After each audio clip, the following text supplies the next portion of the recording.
Right. It's Tuesday.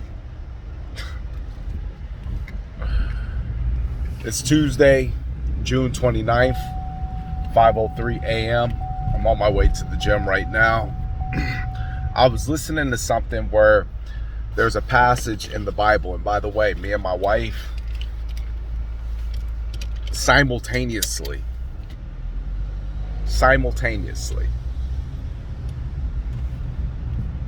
had started to feel let me check that.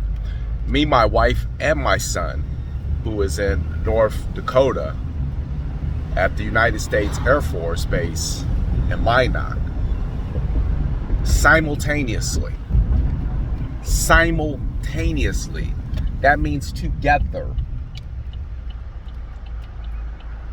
has started talking about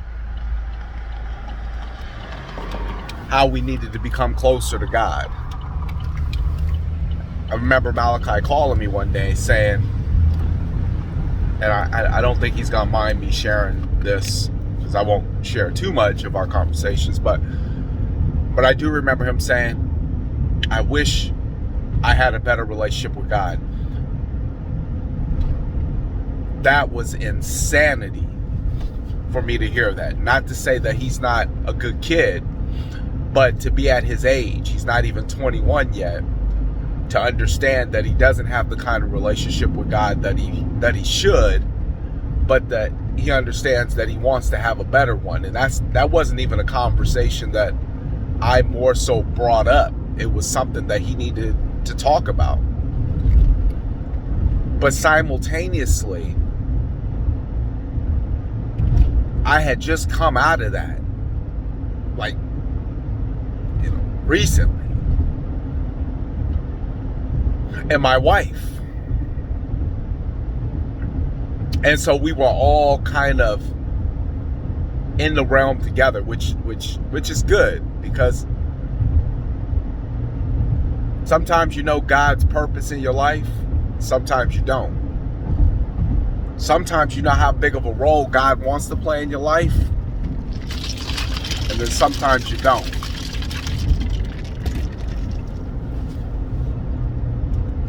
I say all that to say, I was listening to the story of King David, King Solomon, and Jonathan.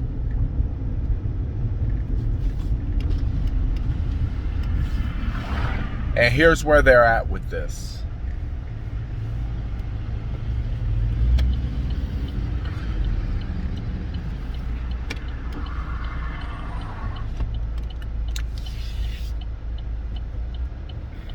I'm trying to put this in the right way, the right context. Basically, you have to understand something. King David was not the one that was chosen.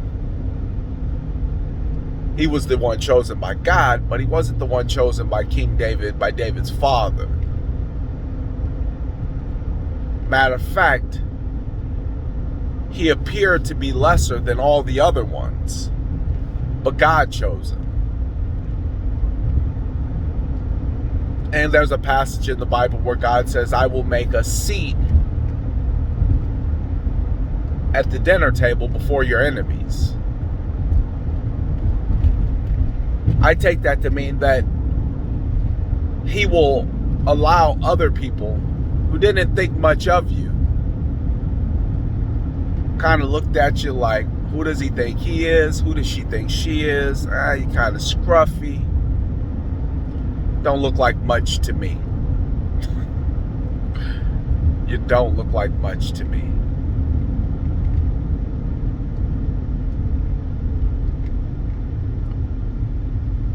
He'll make a seat at the head of the dinner table for you in front of your enemies. Where you'll go, everyone can't go.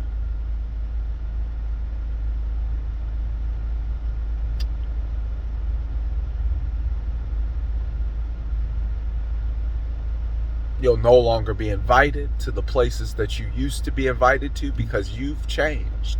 Things have changed. And in saying all that, and then talking about how simultaneously I knew that I needed to have a closer relationship with God, my wife disclosed she needed to have a close relationship with God. These are all individual conversations. It's not like, now I didn't say anything to anybody. I didn't say anything to my wife. I didn't say anything to my son. I didn't say anything to anybody. I'm constantly looking at life and where I'm at with it as the head of my house and reevaluating the paths and directions that were taken. And so they told me individually how they felt and about feeling like they needed to have a close relationship with God. But I said all that to say,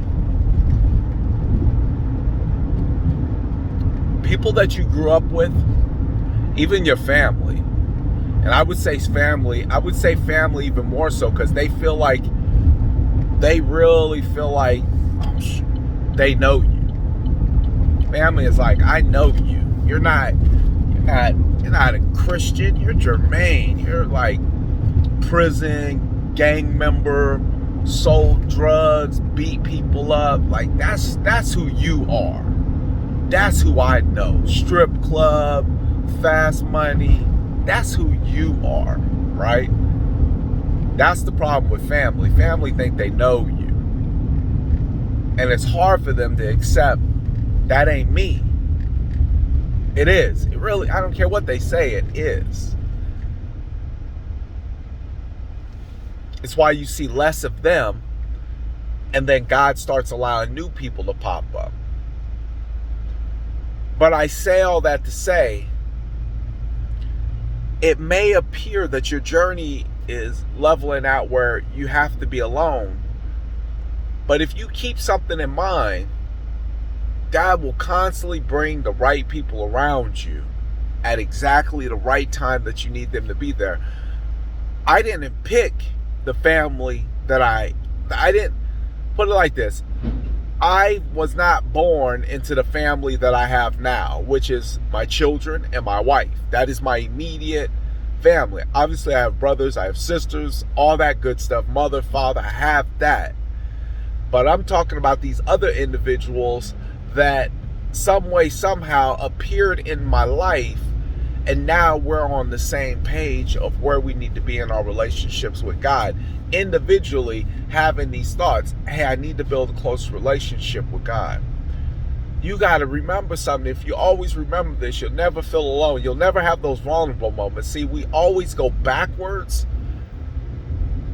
because we don't want to be alone. People go backwards in the relationships because they don't want to be alone. People go backwards because they don't want to be alone. It's the isolation of alone that makes people go back to the things that they know they shouldn't go back to.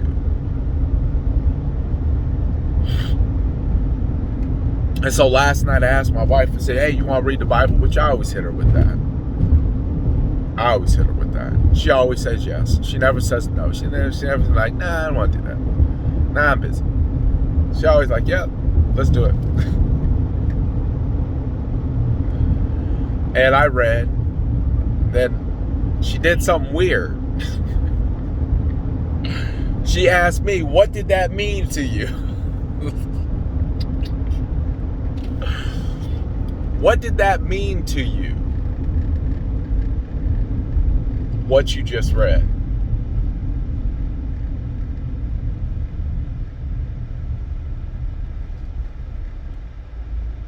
But just remember, God will always bring you what you need when you need it. You ain't got to worry about money. You ain't got to worry about love.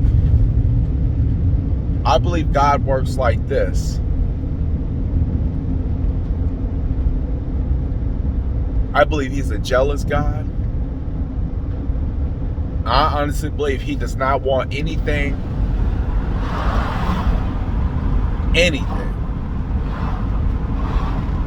to come above him at all.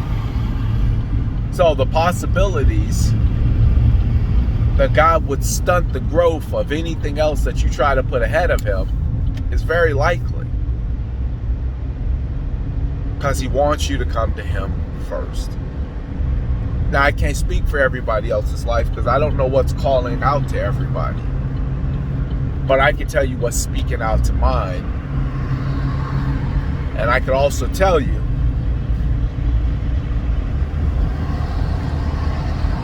that sometimes you may feel alone or like there's nobody that understands and you can't figure your own family out. I'm talking about people you grew up with. But trust that God's got a plan for you.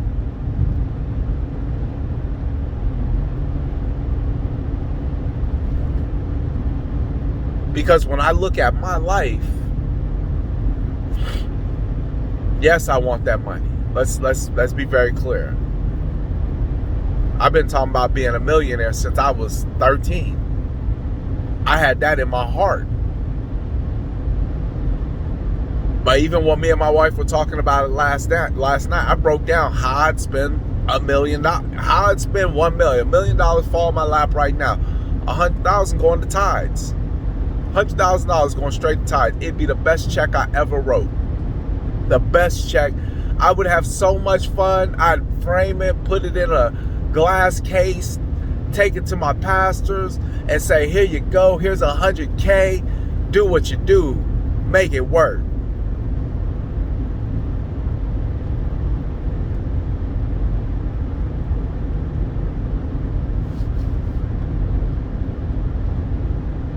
We were already talking about what we would do with it.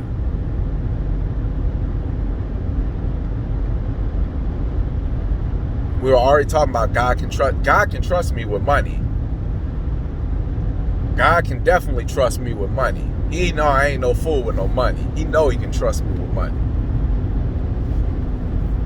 He know he can trust me with big money. Big money. Hundreds of millions. Hundreds of millions.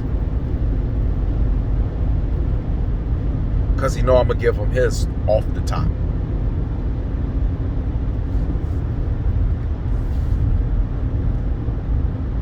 But trust, God's got a plan for you. He sure does.